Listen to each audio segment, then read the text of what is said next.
All right, ladies and gentlemen, this is the Lights Out Sports Podcast special, the NFL Awards Show. Cheese came up with this all by his little lonesome here, and we decided we were going to do this because especially Cheese thinks that a lot of the NFL people are going to get this wrong, so we want to make sure that we get it right. So, Cheese, yes. How do you feel about these particular awards? Well, I think the media creates a narrative about some of them. I think a lot of them are about stats. I think a lot of them are about improvement and not really who should win it. I think it's gotten a little better with analytics, but it still needs a lot of work. And we'll talk about them as we go through. All right, I can't wait to do that, buddy. So, I'm going to leave this music playing in the background for a second because it doesn't seem to be bothering anything.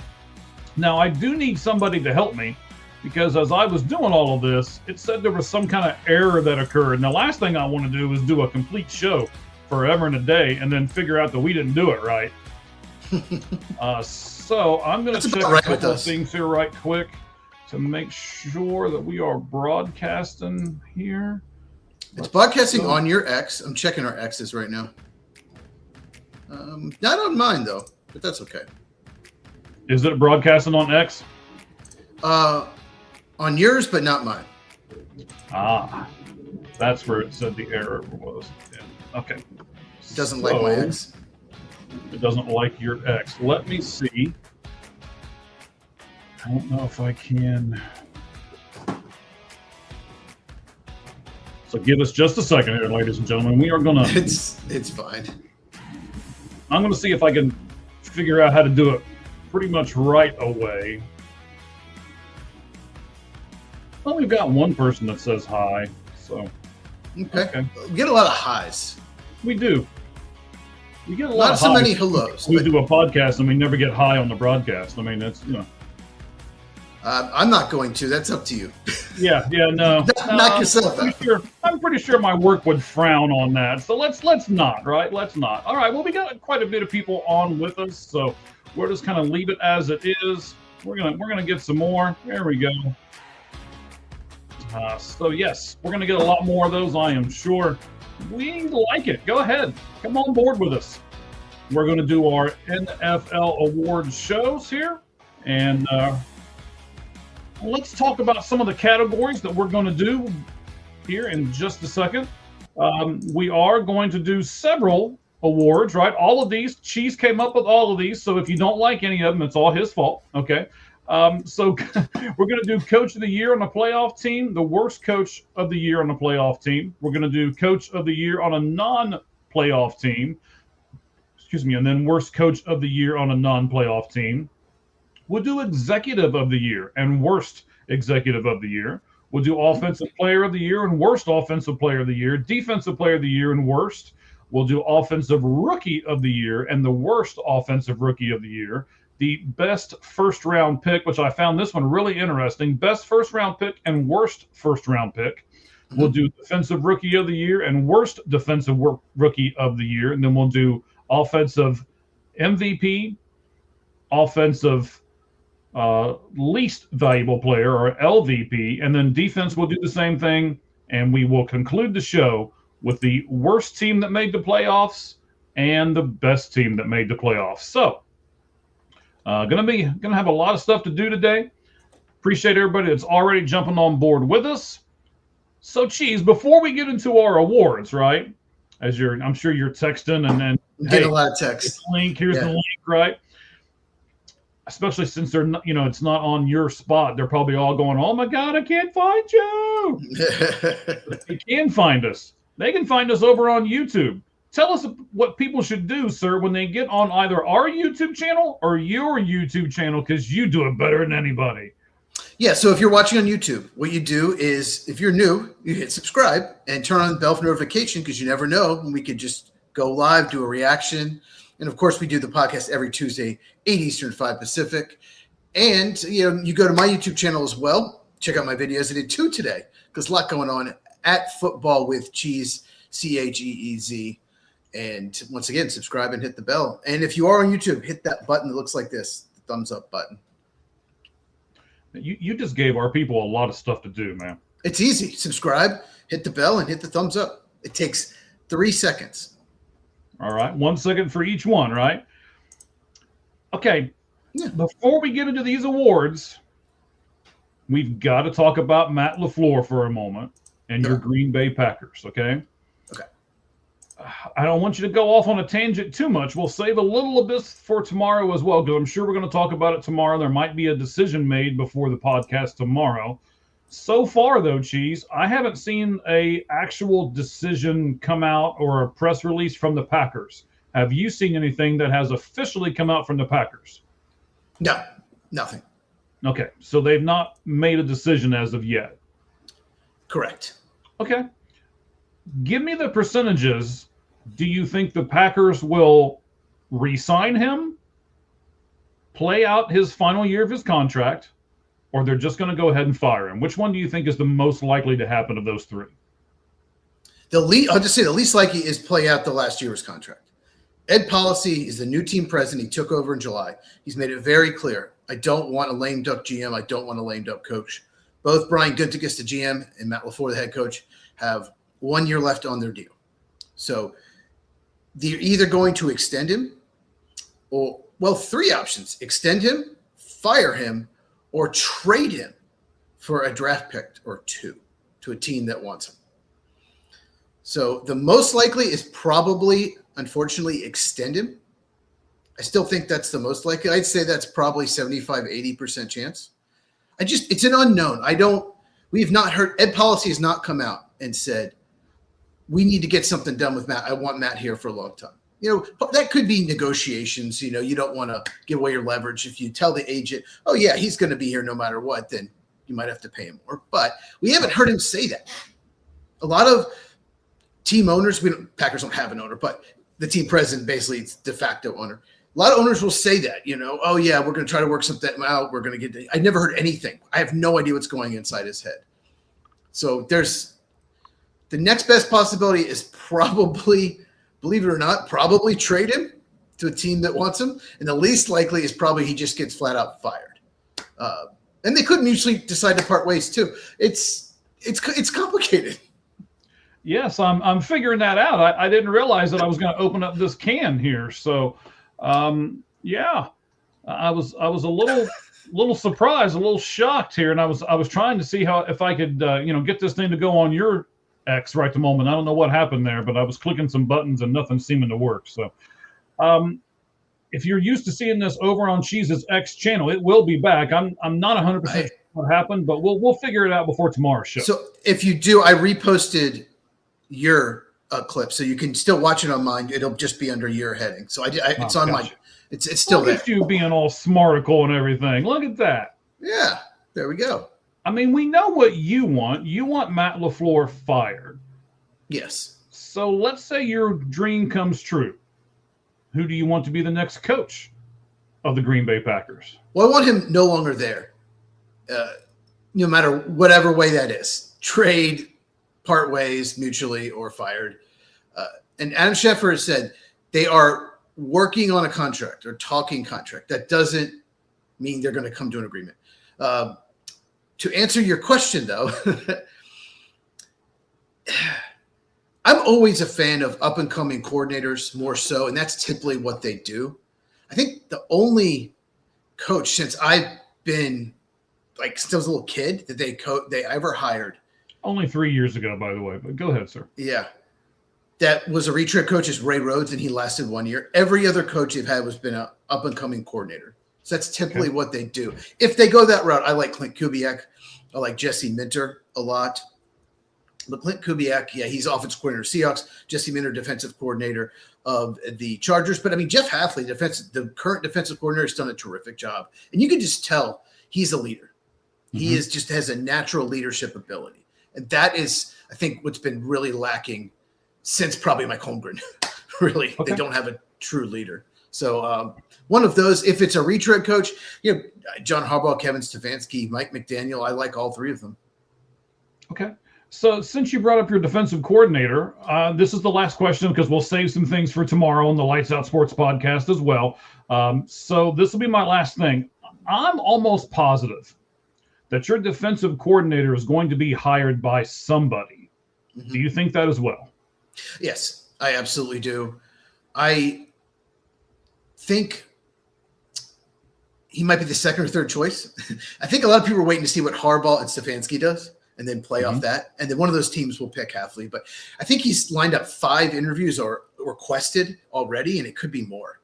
I don't think they'll keep him. It's a shame because the defense is there's just so much fewer breakdowns from Joe Barry. Just so much bad play calls where the defense is so exposed. They don't give up. The big plays just disappeared.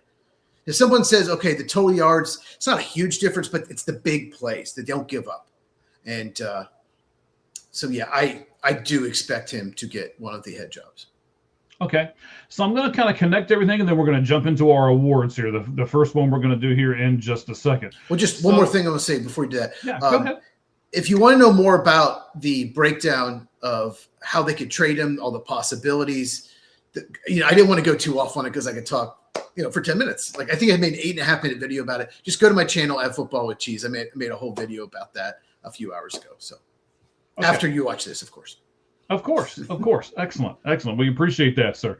All right. So a lot of different things have happened here. And today I want to connect the dots here because you said earlier, I think I said it when we were coming on the air. I know you talked to me about it off the air. I see the comments. I'll get to those here in just a moment as well. But you had said, hey, I want to do this award show mainly because the NFL is going to get a lot of these wrong. And I want to make sure I put my opinion out there and get these guys right. Get them, give them the guys or give those guys the attention and everything that they deserve. Today, I don't know if you saw it, but everybody here in Arizona is going all kinds of crazy, right? It was reported that John Harbaugh had a phone call with the Arizona Cardinals today. And everybody's like, oh, we're going to hire him. Here he comes. He's going to have it. Man, the only thing that happened, guys, we're going to put all of this together. I'm even going to go back and say an Aaron Rodgers phrase. Relax, right? Relax. RELAX. Relax, people, right? And this is the kind of thing that you're talking about, right? People see just a little something and they just run with it. And we want to make sure that on this award show that we're doing right now, we did it separately from our Lights Out Sports podcast that we'll do tomorrow. And we did it because we want to give these guys their kudos. We want to give these guys their flowers and all of that kind of stuff on a separate show and have you guys be able to watch this and then tune into the show tomorrow for the regular stuff that we always do. So, yeah, it was just a phone call, people. Calm down. Relax. It means absolutely nothing. Hey, there's no reason not to listen to anyone who has an opening and see what they have to say, see their plan. There's no reason not to take that call if you're John Harbaugh. So I get it. One more thing before we go. I had this stat. I gotta say it. Give it to us. Because I don't want to forget. I might forget it tomorrow. Okay. Since in the Super Bowl era, there's been 176 occasions, okay, where a team had a 15-point lead starting the fourth quarter. 176 times since Super Bowl one, or since that playoff. Okay. Those teams are 172-4. Okay. And how many times have the Packers been one of the 4? The fourth was Saturday night, Packers Bears, right? They were up 21-6. The last time before that was the Falcons Patriots Super Bowl. They led 28-9 going in the fourth quarter, lost in overtime, right? Guess who was the quarterback coach for the Atlanta Falcons? Matt LaFleur. Matt LaFleur. He's been part of 2 of the 4 ever since 1960s, 176 times. So Falcons, if they want to trade for him, can you really? If you're a Falcons fan, can you? They fire Raheem Morris. Can you really hire the guy who has the second, who blew a 15-point lead, who was part of the team that blew that Super Bowl? Is that what you're telling your fans? We're going to hire Dan Quinn, like, Jr.? Anyway, I just want to put that stat out there. It's crazy. Let's get to some awards. All right, let's get to some awards. But thank you, Raman. We appreciate it. We say hi back to you, and everybody else that said hi to us so far tonight. Thank you guys very much. All right, so the first award we're going to do is Coach of the Year on a playoff team. Coach of the Year on a playoff team. How do you want to go about this, buddy? Who's going to take these? You gonna go first? You want me to go first? We're going to kind of go back and forth. How are we going to do this? I don't know. Hadn't thought about that. I tell you what. I'll go first. I'll go first on this one. We'll take turns. I'll go first. All right. So my Coach of the Year is Mike Macdonald of the Seattle Seahawks. They were, I think, 7.5 over under in Vegas, and I think we both took over, but we both, I think, thought they were last in the division. We just didn't think the Seattle team would be very good. They're good on offense. They're good on defense. Sam Darnold's had a good year. It's pretty incredible what he's done in 2 years in Seattle. And look what happened to the Baltimore Raven defense in the 2 years since he left. It went from a great defense to a terrible defense. So I got Mike Macdonald, Seattle Seahawks. Who you got? All right. Well, first of all, let's throw this up here. Amy Small says Sean Payton. That's actually a pretty good pick, Amy. That's a great take by you. We appreciate everybody. Jump on board as we go through these awards. You guys give your picks too. We'll throw you up here. Thank you guys very much for doing that. I'm going to take a Mike as well, but it's not the same Mike that you chose. I'm going to go up to New England and go Mike Vrabel. I didn't think New England was going to be anything special either. And I'm picking Mike because, like, I saw what he did. I've seen it 3 or 4 times. I've seen what he has done outside the locker room where he waits for everybody, right? Just little stuff like that. I've seen how he coaches people up on the sidelines. I saw him do it 2 or 3 times during the playoff win yesterday. And to be honest with you, I think I might be giving something away here for a later award on, but I think they were the most dominant team yesterday against the opponent that they had. And the Chargers came into New England and did absolutely nothing. It was the only game that wasn't close. It was the only game that didn't come down to the last 2 minutes. Right. Yeah. Yeah, you could almost have just been an NFL fan and tuned in for the last 5 minutes of each one of those games and would have been good. But there was so much drama that happened in between them. And I'm sure we'll get to that tomorrow on the Lights Out Sports podcast as well. So, real quick, Amy, Sean Payton did a great job. There's no doubt about it. He's a great coach, one of the best in the NFL. He has no chance of winning because he's Sean Payton, because everyone knows he's such a great coach. So he's not going to win it. But, yeah, he did an amazing job. Okay. I have a feeling that we are both going to take the same guy for this award. But let's do it anyway. Who was the worst coach on a playoff team this year? Cheese? Go ahead, sir. I have Matt LaFleur of the Green Bay Packers. I talked about it so much. Yeah, he did a terrible job. They limped in the playoffs. They actually won half their games. They played 18 games. They won 9 of them. They did not win a game after Michael Parsons. They lost 5 straight to end the year. It was a disaster. We saw what happened Saturday night. You can't blow that many games. I got another stat for you about Matt LaFleur. Yeah, go ahead. Okay. The Packers I love stats. blew. You know I do. Yes. Okay. The Packers lost 4 games, playoffs included, where they led by 9 points with 5 minutes to go. Yes, we heard that. Yes. Cleveland, Dallas, didn't win. Dallas was a tie. Cleveland, Dallas, Denver, Chicago twice. And technically a third time. No, they beat Chicago the first time. Just two of the. Oh, that's right. That's right. That's 5 games hit double-digit leads in the fourth quarter. That's just crazy. So yeah, who you got? That's a crazy stat. But you know what? We are going to take the same person. Matt LaFleur is the worst coach. I mean, yeah. I kept, I watched your videos, obviously, but at the same time, I also know that you're a big Packers fan, and there are times. I mean, it's hard for me to do it as a Bengals and Cardinals fan because it's where I used to live and where I live now. It's hard for me to kind of separate myself from those teams sometimes. And when I see your stuff, I wonder, okay, is this really how he feels, or is this because he can't separate himself from the team that he loves? But I watched Matt LaFleur screw that game up so bad. Yes, that was awful. I mean, they had the lead. They looked like, to be honest, they looked like that they were dominating them more than what New England was dominating the Chargers. And then all of a sudden, they couldn't do a darn thing. And they went 3 straight 3-and-outs, and you're just like, what is going on? It's not like the Bears have suddenly changed anything. I sent you the link in your X on the I think he's a broadcaster or whatever that's Kirk Benkert. Yeah, he does a YouTube channel. He's a former Packer Falcon quarterback. Yeah. Oh, there's an interesting take. Yeah, some people are saying LaFleur is NFC Mike Tomlin. Mike Tomlin has the Super Bowl. That's the difference. Okay. Uh-oh. Now, I would love that. I would absolutely love that. Amy, you're doing a fantastic job here tonight, girl.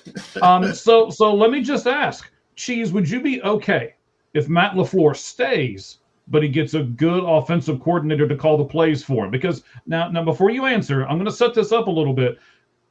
I think he's a decent coach, but I think he's another one of these guys that just can't do everything. He's overwhelmed. He is. And he just doesn't do it well enough. Even though he's like, oh, I am Matt LaFleur and I can do everything. And it's like, no, you're proving to everybody that you might be Matt LaFleur, but you can't do everything. Yeah, it's funny. People were blaming Jordan Love because they didn't lead a game-winning drive when there was a couple drops, and Matt LaFleur had wasted timeouts earlier in the half. Like, okay, yeah, he didn't have enough time maybe because he wasn't getting help. But to answer your question, I just want him gone. It would help, I think. If you got Mike McDaniel's calling the plays, he's up in the booth. I would like that a lot. But I think there's a leadership problem too. There's more than just that. There's, someone said online, okay, well then he can help with special teams. I don't know if I want him helping on special teams. It's been bad every year he's there. I don't think this guy's the right guy, and I just want him gone. I'm going to stick with Mike McDaniel a minute. I know we're going to jump off topic and we'll get on to our third award here in just a second. If you're Mike McDaniel, Chiefs, would you take the offensive coordinator spot at a really good football team, or would you take the head coach of another not so good football team? Ooh. I think it might be better for Mike McDaniel, unless it's a good spot, unless he gets like the Falcons, the Ravens, or the Packers head coach job. If it's a bad team, yeah, he might be better off going to like Green Bay or Detroit, maybe Seattle if they lose their offense coordinator, and be an offense coordinator for a year or two, and then getting the better job. Because Miami it's a disaster there. I mean, they have a terrible roster. So yeah, I think maybe better off being a coordinator unless he gets a good job. Yeah, almost like a reset or a reestablish yourself kind of thing. Yep. Yeah, I like it. I like it a lot too. I certainly agree with you. It's when Amy brought that up, I was like, you know what? I'm going to go ahead and ask him. All right, so we've done Coach of the Year on a playoff team. We did Worst Coach of the Year on a playoff team. Let's do Coach of the Year on a non-playoff team. Coach of the Year on a non-playoff team. Cheese, you've gone first the last two. Let me take this one if you don't mind, sir. Yeah. So I'm going to go with, I had another guy at first. I had the guy we were just talking about when I was first doing all this. I had Mike McDaniel. Just because I was kind of wanting to go, yeah, he was a decent coach and you fired him. But I think there's another guy who deserves this award a little more. Kellen Moore in New Orleans. That's who I ended up going with. New Orleans all of a sudden became 10th in passing yards, and they had Rattler and Chuck, right? When you got those two guys and you become 10th, in the NFL in passing yards. I mean, you should just get handed an award right then and there. So, they had a 1,000-yard receiver in Chris Olave. They actually had two people that had 10+ sacks this season. So he's decent on defense as well. That was Cameron Jordan and Chase Young. Both had those. As far as team awards go, they were 9th in total yards allowed, and get this, they were 4th in passing yards allowed per game. So they've got some pretty good offensive output. They did really well on defense, and I really like this. So let's see here. They beat the Panthers twice. They beat the Bucks. They beat the Jets, the Titans, and the Giants. So they beat who they were who they were supposed to beat, and a couple teams that they weren't. And then when you look at the teams they lost to the Patriots, the 49ers, and then a bunch of animals. You ready? Bills, Bears, Seahawks, Falcons, Dolphins, Ravens, Cardinals. Just a whole bunch of animals. Well, except for Cardinals. Right. Well, the Cardinals are like it's a bird. That was early in the year. Early in the year. It was the first game. But I mean, they lost to a bunch of playoff teams. Yeah, Kellen Moore, they got better as the season went on. And Tyler Shuck got better. He did a great job. He really did. We both picked that, if you remember, to be the team that picks first in the draft. We thought they had the worst roster in the NFL. So it's funny. I wrote down 2 names just in case, so we didn't do the same one. So the one I was going to go with is the guy you mentioned earlier, Mike McDaniel.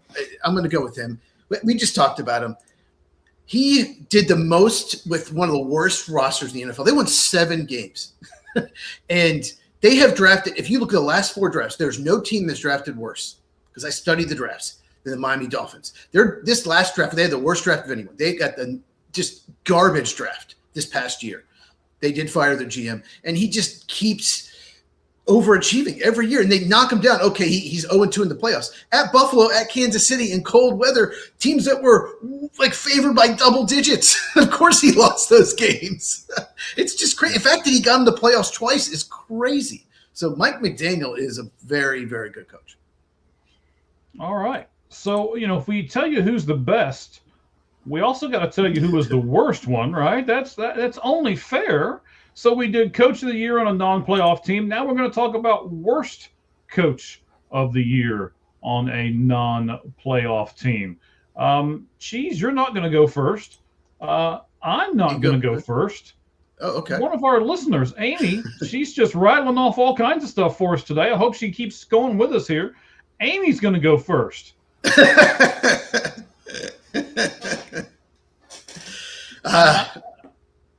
Good. I don't know about you, but I kind of agree with her. Go ahead. What's your pick? Well, that is my pick. I was going to go. That's my pick too. Really? See, look at this, Amy. Look at that. He was awful, but go ahead. You go first. Wait a minute. Before we go too much further, Amy, wait till after the show, okay? But then you may have to go to the emergency room and get your head examined, because you're thinking along the same lines as both of us. That's and when you go to the urgent care, you just say, I was listening to the Lights Out Sports podcast, and I did this. I picked the same pick as Mike and Cheese, and they said to go get my head examined, so here I am. All right, just blame it on us. So yes, Pete Carroll was just horrible. We said it. I wouldn't have. Smitty's going to come on here and give us here. But I'll get to you, Smitty. I wouldn't have hired Carroll in the beginning. Both of us said that. He's like what, 70-something years old? 73 at the time of hiring. Yeah. So he was like now. Yeah. Probably. He was like a waiter at the Last Supper. He gave Jesus his appetizers. You can't tell me that a rebuilding team needs a 70-something-year-old person as their head coach. That was just a stupid hire from the get-go. What about Gannon? I'm a little close. I actually wrote down 5 names.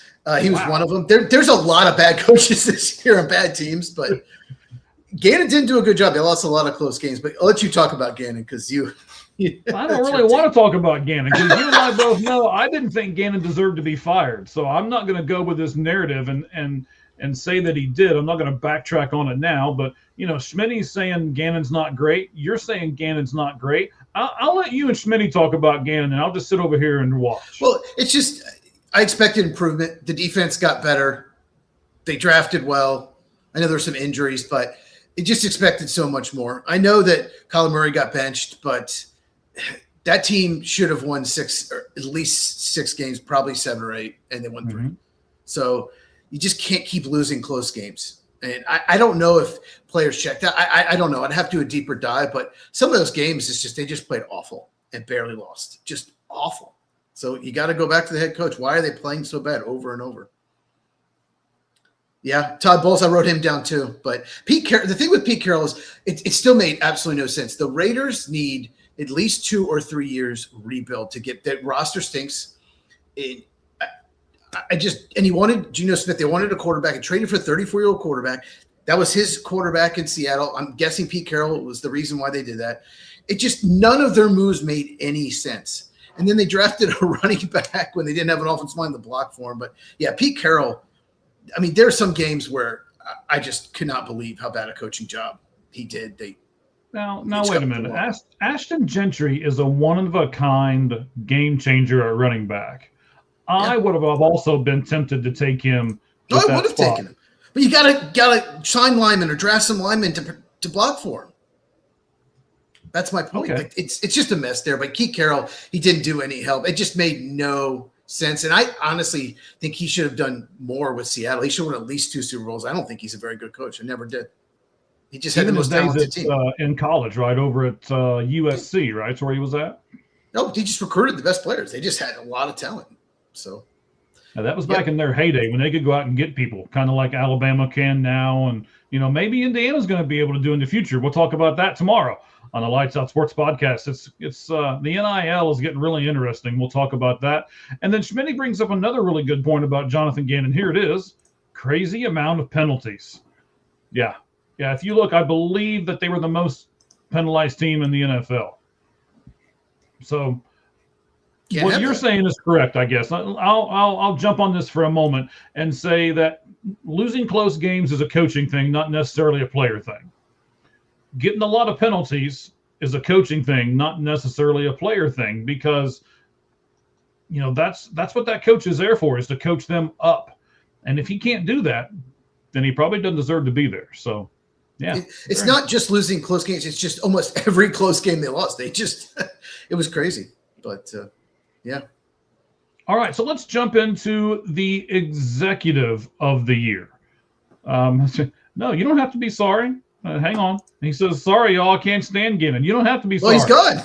Yes, give us your opinion. He's gone, so yeah. Yeah. Look, ladies and gentlemen, you don't have to give us opinions that are the same takes as ours. That's why we do this, right? Not always do my choices and Cheese's choices line up. In fact, it's honestly better podcasting if they don't. So, jump on here, ladies and gentlemen, and give us your opinion. As long as you're not stupid, we'll put you up here on it, and we'll go with it. So, Schmitty, Amy, Ramen, there's a whole bunch of other people. Thank you guys very much. We had a lot of comments tonight.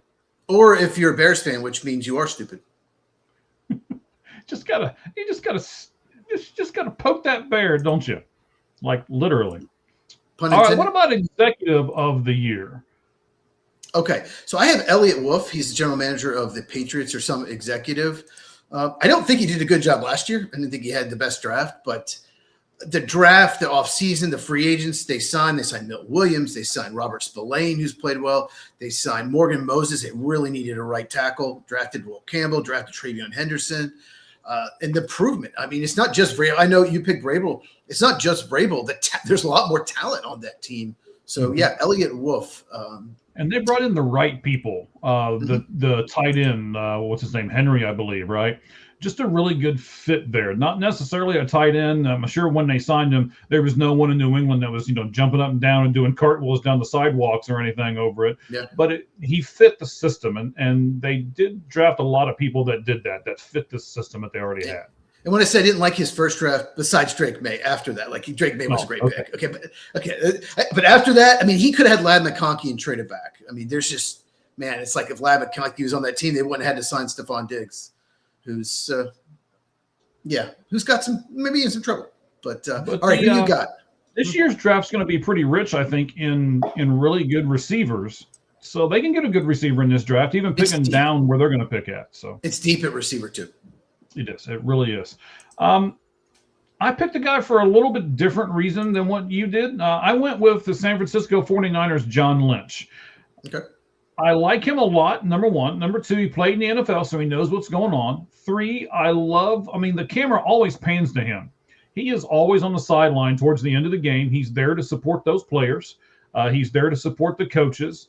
They've made some really good hires over the years. They have signed some people that keeps them there in 49ers red and maroon, whatever you want to call that color, that keeps them there. So I think he's made some good choices over the years. And he went from, if you remember, he just ushered a team that went from last. Well, I guess they didn't go to first because Seattle was in first place, but they went from last to, they won their first playoff game over the weekend. So they actually finished third in the division, believe it or not.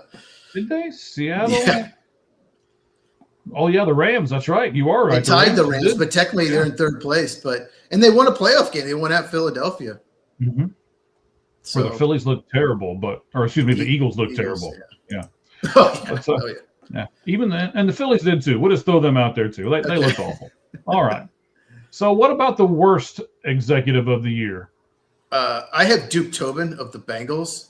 Or do I have Mike Brown, the owner? I mean, whoever's making the decisions, they did not draft well. They completely effed up the Trey Hendrickson situation. They should have traded him or extended him and not allowed him to go to free agency now, where they're going to get maybe a third-round compensatory pick. Just trading for Flacco, that was even dumb because they won probably a couple games that they could have gotten a better draft pick. I just didn't like anything the Bengals did this year, like not one thing. So I'm going to go with Tobin. Who you got? Oh, I love it when our fans chime in because I'm going to agree with Amy. Okay. Amy, you're on point tonight. I thought about him, but I put down two. I actually did put down the Bengals staff as you just went through for a lot of the same reasons. I almost said Andrew Berry. Andrew Berry's the other one I wrote down, but yeah. Anyway. Yeah, for the Browns, yes. Yeah. But until Jerry Jones proves to me that he actually wants to win and he doesn't want to bring attention to himself and attention to his brand, and all it is making money, then this is gonna be my standard answer every year until he does that. If I'm a Dallas Cowboy fan, and I know we've got some out there, Cowboy Reggie's probably listening, or he will on a tape delay, depending on what his work schedule and stuff is for today. Until he proves to me that he wants to win, that's what an owner should want to do. And I don't think he does. I think he wants to make the most money, and I think he wants to put the most spotlight on himself, and that's what he's concerned about. And until that changes, he's the worst executive every year. He wants to. Maybe he'll talk about the Cowboys 365 more so than winning. And I hope his son Stephen Jones, because Jerry Jones got to be in his 80s. When he passes, I hope Stephen Jones just is a leave-alone owner, hire people that know what they're doing, and try to win for the Cowboys' sake. Actually, I hope Jerry never dies. All right, let's go off the Cowboys for a second. Let's go to our next category. Now I want to ask you why you put, because again, ladies and gentlemen, all these awards were cheese awards, right? So there was no meat and potatoes; they were just cheese awards. Anyway, so you put Offensive Player of the Year, and then down the line we're going to do Offensive MVP. Yes. In your opinion, please explain to me the difference. I know what I decided the difference was, but when you were looking at it, what did you think the difference was between Offensive Player of the Year and Offensive MVP? Offensive Player of the Year is a stat award. Just I go on like who is the best like stats. Really a non-quarterback. That's kind of what I did because the most valuable player is a quarterback. They control so much of the game. So I picked the best non-quarterback as far as like offensive player is what I did. What did you do? So Amy also threw out the GM for the Jets. I put that up there real quick. But Schmitty, I kind of agree with you. And here's the thing, right? I think we talked about this a couple of weeks ago. How in the world can you have two 1,000-yard receivers, a 4,000-yard quarterback, and a 1,000-yard running back and not make the playoffs? You can be the Dallas Cowboys. That's well, how the you defense can. stinks. Well, the defense does stink, but yeah, that's crazy. But, yes. So the way I ended up doing it was MVP to me, most valuable player, means if you take them away from that team, they would just be terrible. So that was the kind of the distinction that I made off of it. So, just kind of qualifying that with everybody who's listening to us right now, we're going to do the MVP awards in a little bit, but right at the moment, we're going to do Offensive Player of the Year. I should have got drum rolls for some of these. I should have had a drum roll thing. You want to go first? Your turn to go first. Go ahead. I mean, I want to make sure we put things up there when people brag on us. So I want to leave this up here for a couple seconds longer. Okay. Oh man. Okay. So Offensive Player of the Year, 715 yards. He was second in the league. 129 catches, first in the league. 10 touchdowns this year, tied for second. 3 plays of 40-plus yards or more. Was like tied for fourth, I believe. Number 1 in plays of 20-plus yards. 27 plays of 20-plus yards. And, because he has the mark of the beast, I put him in this spot too. Yards after catch, he was third in the league, and he had 666 yards after the catch. So this guy, Puka Nacua, Offensive Player of the Year. I knew it was Puka Nacua or Jackson Smith-Njigba. Based on the stats, it's got to be one of them. I also went with Puka. If he didn't get hurt, he was on pace for like 171 catches at one point. The record's like 140 something. Like, he's just always open. I'm watching the game against the Panthers on Saturday. He's just always open. It's not like they're not trying to cover him. The Panthers actually have a decent secondary. It's crazy how open, and he's like I said, he's hurt a lot. He plays hurt. He's just so good. And I think he was a 4th or 5th round pick. Crazy. So yeah. Also, hey, we were agreeing too much. Hopefully, this is not good. Sorry about this. It's not good. Yes. But I will say, and the reason why I put Puka here, I will have another receiver later on for my offensive MVP. But I put Puka here because they have other weapons on this team, not just him. So that was my distinction. The other team I don't think has near as many weapons. So I'm going to give that guy MVP. So we'll get to that in a moment. So both of us went with Puka for the Player of the Year. How about the worst Offensive Player of the Year? You want to go? Or you want me to go first? You go. All right, I'm going. All right, 41 receptions, 608 yards, and 4 touchdowns. And he was supposed to be like the next coming of Christ on the receiver field. And he's just not done it. I'm probably a little more, I don't know what 9 means. Is that Puka's number? Is that what that is? J.J. McCarthy. Oh. He's picking J.J. McCarthy. No! Smitty, what are you doing? Don't make me ban you. No, I'm just kidding. We wouldn't do that anyway. Yeah. When the Arizona Cardinals drafted him so high a couple years ago, and they were like, yes, oh my gosh, no, Schmitty. I mean, J.J. McCarthy did play. He had like 2 good games all year. He got hurt, but I get it. I didn't have him because it was his first year as a quarterback, and it's tough to play quarterback, and the offensive line let him down some, but I get it. We'll do rookies as well here in just a little bit. So we'll divide it up into rookie. Maybe McCarthy will be one of our rookies of the year. I don't know. We'll see. Going back to the worst, Marvin Harrison for me is the worst one.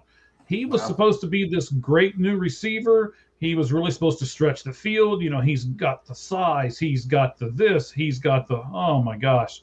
No, he hasn't done anything. And to me, maybe I'm a little too close to this team because this is where I live and I really expected more. But I would put him as the worst Offensive Player of the Year. Cheese, who do you have? He did get hurt. but after he got hurt, it looked like the offense got better. Right? Because Michael Wilson stepped up? Michael Wilson stepped up. Trey McBride had an amazing year. Yeah, he's got to be the third option going into next year. And Malik Neighbors was on the board. I know he's had trouble staying healthy, but he's so good when he is. So I went with – so this is a playoff team, and they made this trade. They wanted another weapon, and he had such a good season last year for Miami. And they expected him to probably be their number 2 receiver after DK Metcalf, and that's Jonnu Smith. And he sucks. He's never been a good blocker, but there's just so many times where he's not even giving effort in blocking, and he has no separation. It just looks like he's out there, and he doesn't want to be there. Like Darnell Washington and Pat Freiermuth are better players. He's at best the third best tight end on the team. They traded for him, and we're about to watch him play. He sucks. And he caught like over 80 balls last year for Miami. I don't know what happened, but yeah. So my worst offensive player of the year is Jonnu Smith, tight end Steelers. All right. So remember to watch the game because I can't see the game from where I'm at. So make sure we don't go over the kickoff of the game. Yeah, about 25 minutes to go. Okay. 25, 30 minutes. We'll finish by then. Yeah. We'll be good by then. Okay. Defensive player of the year. And I hate to take the layup. I'm going to go first on this one because I took the layup. I mean, I hate to take the layup, but when you've got 23 sacks and the next person on the board has 16 and a half, which, by the way, is Brian Burns, you're the defensive player of the year. Myles Garrett, Cleveland Browns, defensive player of the year. I mean, yeah, you have to. You have to. I mean, it's a record breaking, and he's a terror. He's an absolute terror. There's literally games that probably cost them. If he'd been out for the year with injury, they'd probably be picking first. But there's literally games they won because of him. A couple close games, but he just took over. So, yeah, I mean, that's easy. I don't think we need to say much more. I got Myles Garrett as well. All right, who's your worst defensive player of the year? Well, I told you coming into this that there were some of these defensive things that I was like, worst defensive player. I mean, there's a ton of these guys. So I wrote down a bunch too. So they all seem to play for the Bengals, if you guys don't know. So here's what I did. I took the worst defensive team, and it's by far the Cincinnati Bengals. The Cincinnati Bengals this year had 171 missed tackles, and the next closest team to them had 131 missed tackles. If that tells you anything about that defense in Cincinnati. I watched it almost every game this year. Just terrible. And I couldn't pick one. So I just picked the whole team. There you go. Worst player, team, worst everything. Cincinnati Bengals. And they drafted a lot of defense this year. But anyway. They drafted a lot of defense forever. I went with a defensive back, and this guy used to be amazing. I don't think he was ever like a true shutdown corner, but he was always just a very, very good corner.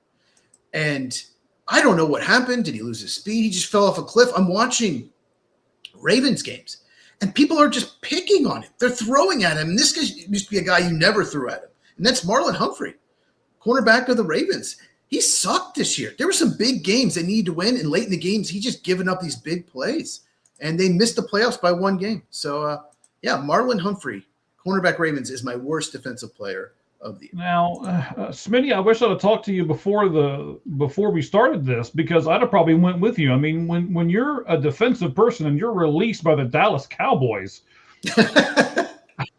I mean, you have to be terrible, right?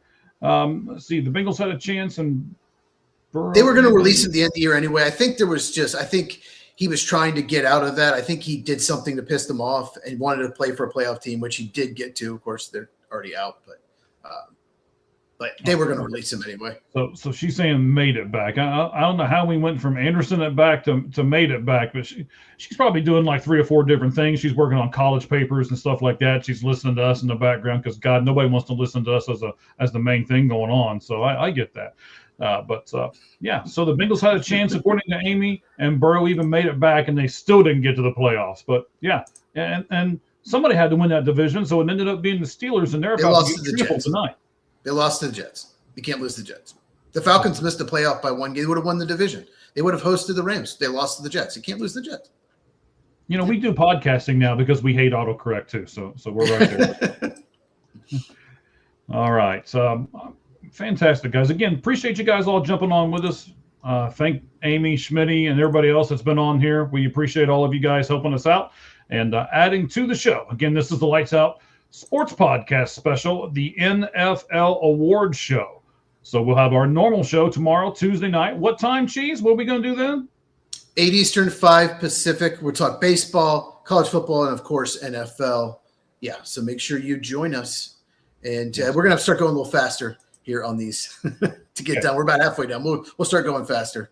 All right. So what was that? See, that was Defensive Player of the Year and then worst. Yes. So now we're going with Offensive Rookie of the Year. I don't think this one was too hard. I looked at it and was like, oh, man, there's a whole bunch of people. And then I started looking at stuff and I was like, oh, no.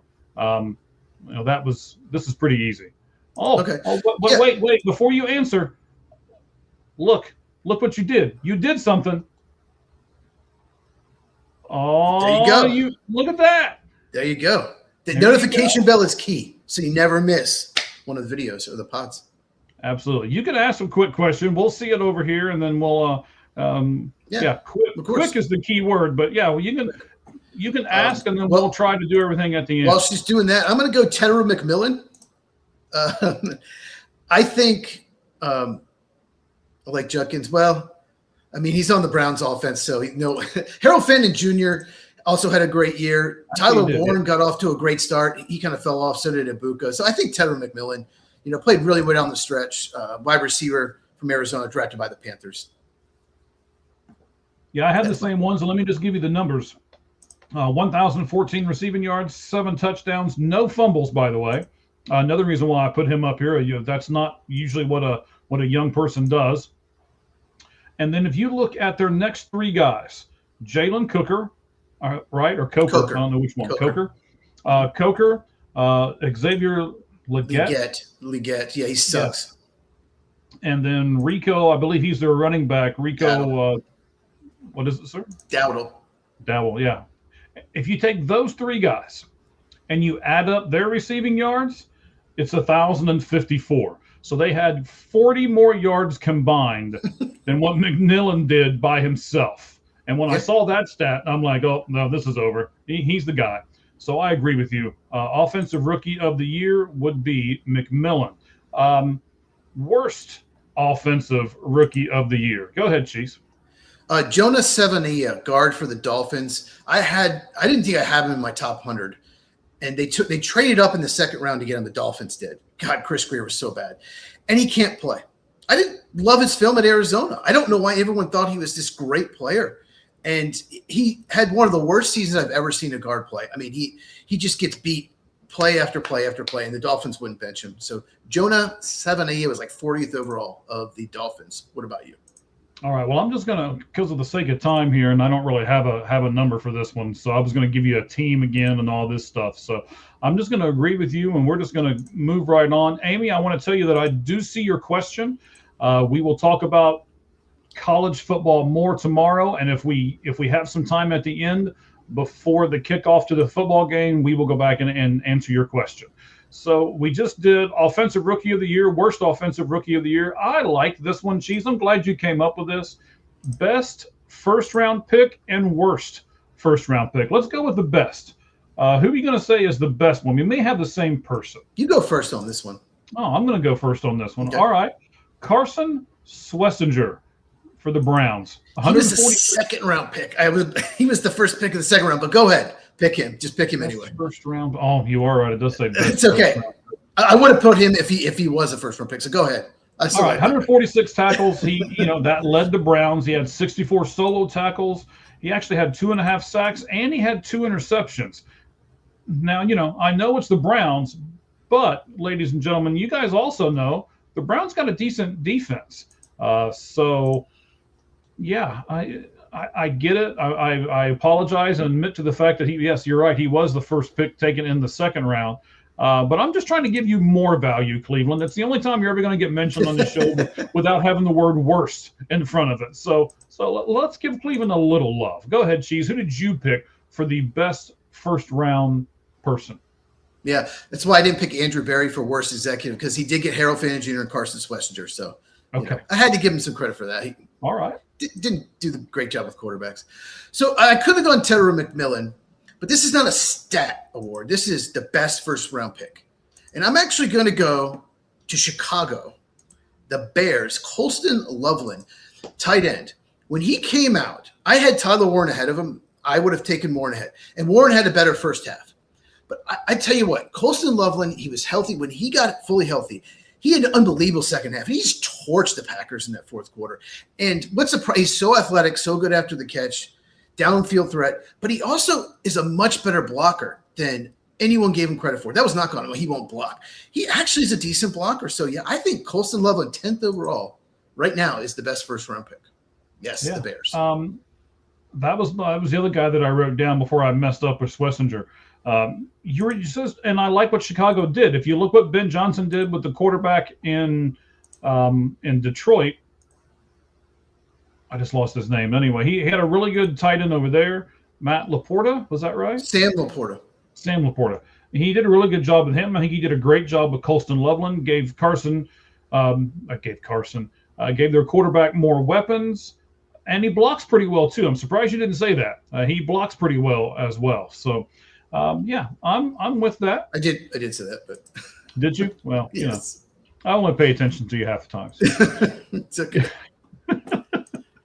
All right. Okay. All right. Who's your worst first-round pick? Worst first-round pick. This one isn't even this one didn't take me long at all. There's a few really bad ones, but go ahead. Well, I've got to take someone that I watched the team. I didn't necessarily watch them because he didn't play very much. But I got to pick Stewart over with the Cincinnati Bengals. He was a reach. He had a good upside, but he didn't do that upside. And I think, honestly, the reason why the Bengals reached for this was because they knew they had to. The Trey Henderson thing was a debacle at that point, and they knew they had to get another person that played that same position. So they reached out there and tried to grab him in the first round when he was probably a second or a third round guy. You said there was plenty of bad people. Give us one, sir. Well, just quick with Stewart. Yeah, he high upside, Jadeveon Clowney comps, but he just didn't have the production in college. So I thought about him, but he got hurt. I don't think he was ever fully healthy. But I'm going to go with Kenneth Grant. He was 13th overall by Miami. Yes, another Miami Dolphin. Defensive tackle, Michigan. He was always one of those players, boom or bust in college. There were games where he disappeared. And then other games where he absolutely dominated. He dominated that Ohio State game. It's one of the reasons they won. And sometimes he just plays way too high. This rookie year, he just looked like he was playing too high, like he was not interested. He's so gifted, but he's got to get low because he's this big 330-pounder. And some games, he's just getting pushed off the ball. He couldn't even stop the run. That's what he was always good at in college. And he didn't stop the run or rush the passers here. So I think Kenneth Grant right now, Miami Dolphins, another pick. I picked both their first and second round picks. Right now is the worst rookie and worst pick. So, okay, what's next?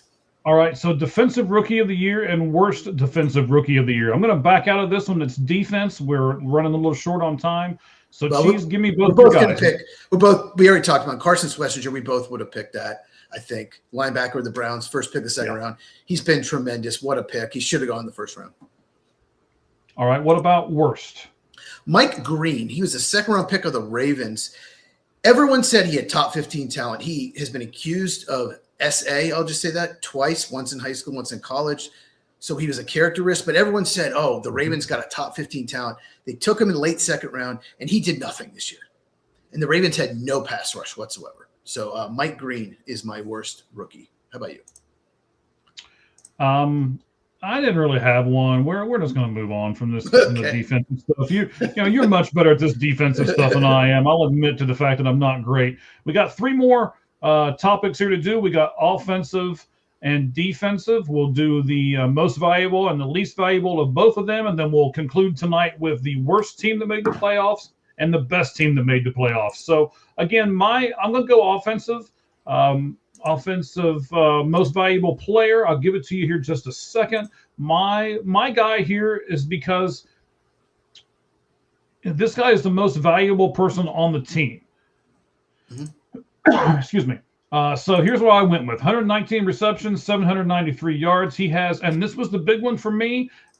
I don't even know if you know this, Cheese, but think about this for a second. he had 8 times in the season where he gained 40 or more yards on a play. Yeah. He did that 8 times this year. And it's Jackson, Smith, and Jigma for the Seattle team. And like I say, I did this because they don't really have a number 2 guy, as far as I'm concerned. Nobody that even compares close to that. So because of that, if you take him off of that team, I'm not even sure if they make the playoffs. So yeah, that's the reason why I come up with what I've got. And we got a lot of comments over here, so I'll keep clicking while you keep talking. Go ahead, buddy. Yeah, I'm going to do the thing that the person's going to win. I try to think of someone else, but I have to go with Stafford. 46 touchdowns, 8 interceptions. You take him off that team, it's just he had a tremendous year. It's the best year he's ever had, and he's like 37 years old. It's incredible. He's never won MVP, so yeah, I'm just going to go with Matthew Stafford. I can't wait to find out who your team is. So I might just pick him intentionally. I swear, if my team's the worst man, but I'm going to flip. I might not pick the team people expected, but all right. Who's your least valuable player? So least guy, I have to put this quarterback in there, but and it's because he got hurt and he didn't do the production near as well this year as he did in years past. Jaden Daniels is my least valuable player. Yeah. I didn't see injuries. I didn't take them into consideration. I did take injuries into account. So, okay. But he had a quarterback rating of 44.8. I was looking up a lot of different stats on a lot of different quarterbacks. He only had 8 touchdowns and he threw 3 interceptions. So I know he got hurt, but that doesn't mean that your quarterback stuff can be that low with just that few of touchdowns and that high of interceptions. So let's see here. You got Schmitty gonna correct himself here. Yeah, he did have a good year. He really came on. Mm-hmm. Nick Emenwar, yep. And then I assume that this is going to be offensive, the MVP, right? Jackson Dart. And then up and down. Like the second time, yeah, okay. Up and down. There's some things to like, but he's too reckless. Gets hurt too much. We'll see what happens in year 2. We'll see what happens moving forward. So I gave you my worst. Who was your worst, Cheese? I wanted to say Brandon Ayuk because he never played. He basically gave up on his team. But since he didn't play, I'm going to say Geno Smith. Geno Smith was terrible. Some games he was like he was trying to throw to the opponent. So the Raiders are picking first. One of the reasons is because he's terrible. Okay, 2 quick ones left. Yes. All right.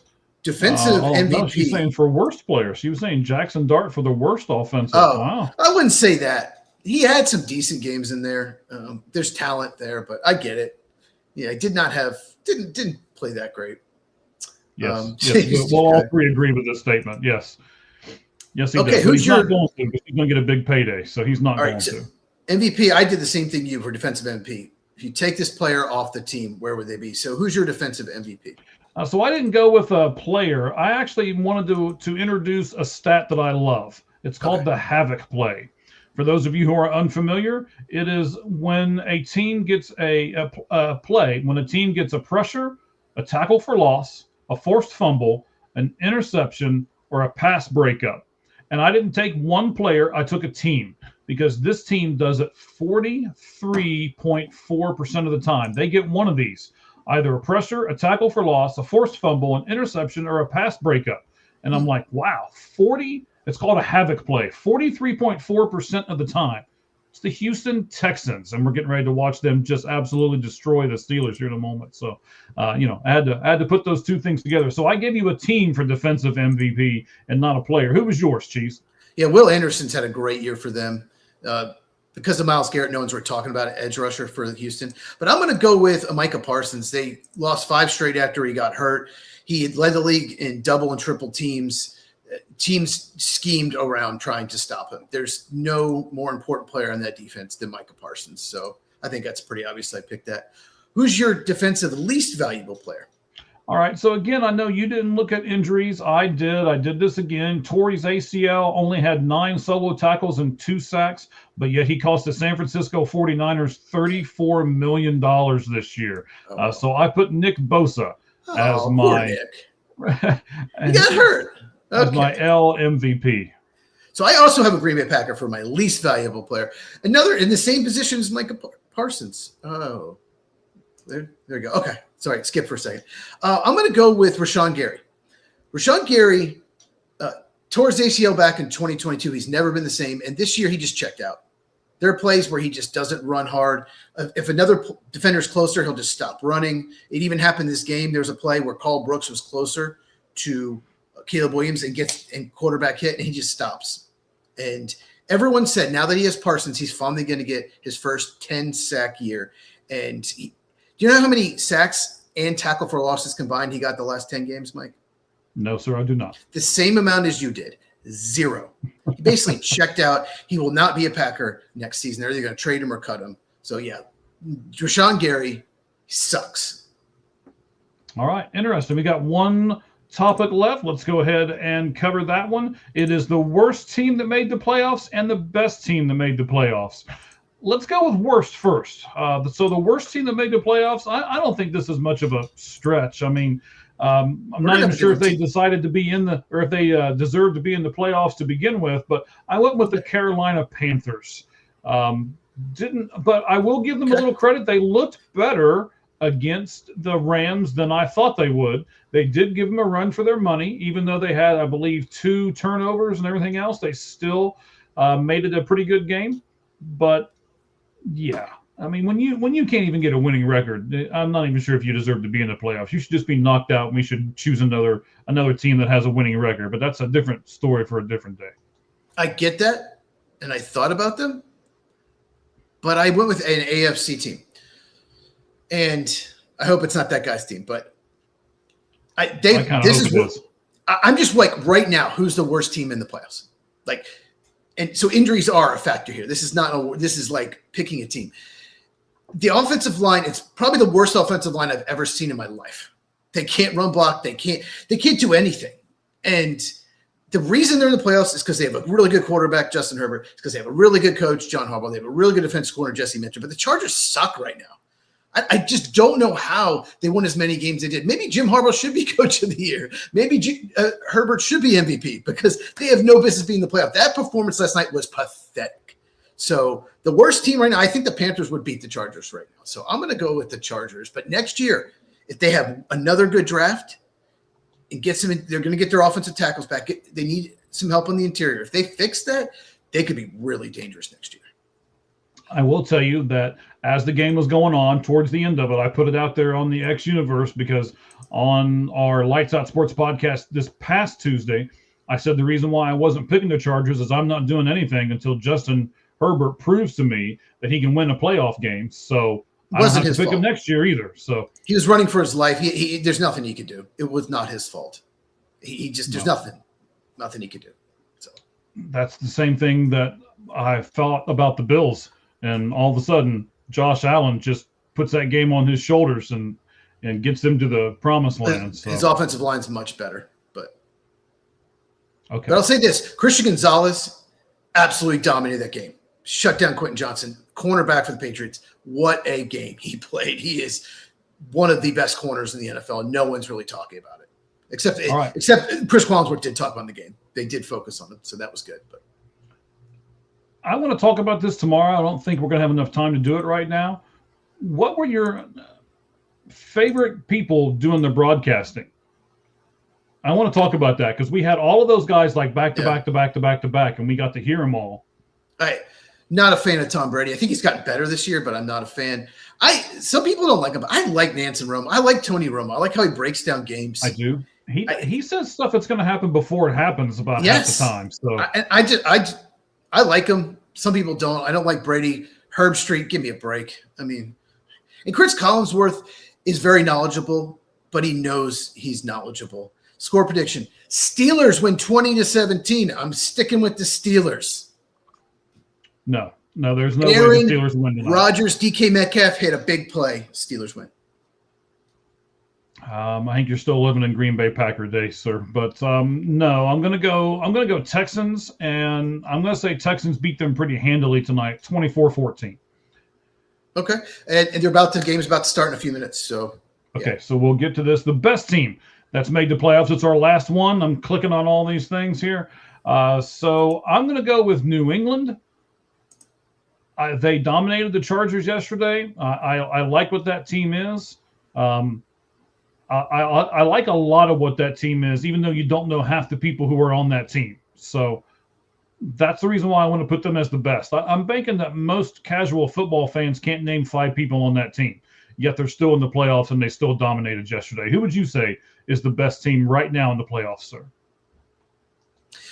Despite only winning a close game, I still think the Rams. I still think the Rams are the most complete team. The problem with the Rams is special teams. They got to pump blocked. If you take away special teams, the Rams, I think, hands down are the best team. But that could be their Achilles heel. They could lose a game on a horrible special teams play. It almost cost them the game.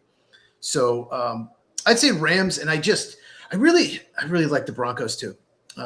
So that was my pick, member, for the playoffs for the Super Bowl. I just think the Broncos defense, they get so much pressure on you. They can beat you in so many ways. So yeah, I'd say Rams. All right. So Amy says the Rams are dangerous, and then she goes and gives a score as well. 22-18 Texans tonight. So yeah, I want to see Rams Seahawks one more time. I really enjoyed that game. It's one of my favorite games all year, that Thursday night game. So I would love to see that in the NFC title game. All right, fantastic. Cheese, plug your channel one more time as we get ready to exit out of here. Tell us where they can find you at on X and YouTube, sir.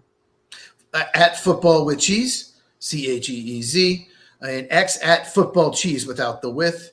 And of course, Mike picked Steelers because he doesn't like them. Correct. I'm a Bengals guy, so I can't like the Steelers. Louis towards third, the bottom for me, by the way. Louis third to last. Third to last. I got Chargers and Panthers, the only teams that are worse. Sorry. No, I was going to say the same thing, except I wasn't. But I still think if they win tonight, that's going to be it. Not going to win nothing. If they win, I'm trying to think who they play. They'd be in New England, right? They would. Yes, they go to New England, and they did win there. I think they did win there earlier this year, but I think it was 5 turnovers for New England. So yeah, I think this is it for them if they win. But I think I'm predicting. I think they might win this. All right. Thank you guys very much. We certainly appreciate all of you here with us. We love each and every one of you. Let's put this in the background. Man, I tell you, that's everything. Is there anything you had to input, buddy? I didn't hear what you said. It kind of cut out, but yeah, everyone who watching 8 Eastern, 5 Pacific tomorrow for the Lights Out podcast. We got great show tomorrow. Lots of stuff to talk about, and I'm going to go eat some chicken. Me too, actually. I got chicken on the menu as well. So yes, I'm going to go do that too, bud. All right. Might be better than the Eagles too, Louis. Go ahead. Okay. So as we say at the end of every one of these broadcasts, we thank you guys very much. Appreciate you. We keep growing on our YouTube channel, almost 15,000 views in the last 7 days. So that's our highest mark ever. Please keep that up for us. We appreciate it. Thank you guys very much. And we will hang on. Let me get the last couple comments on here. There. Yep.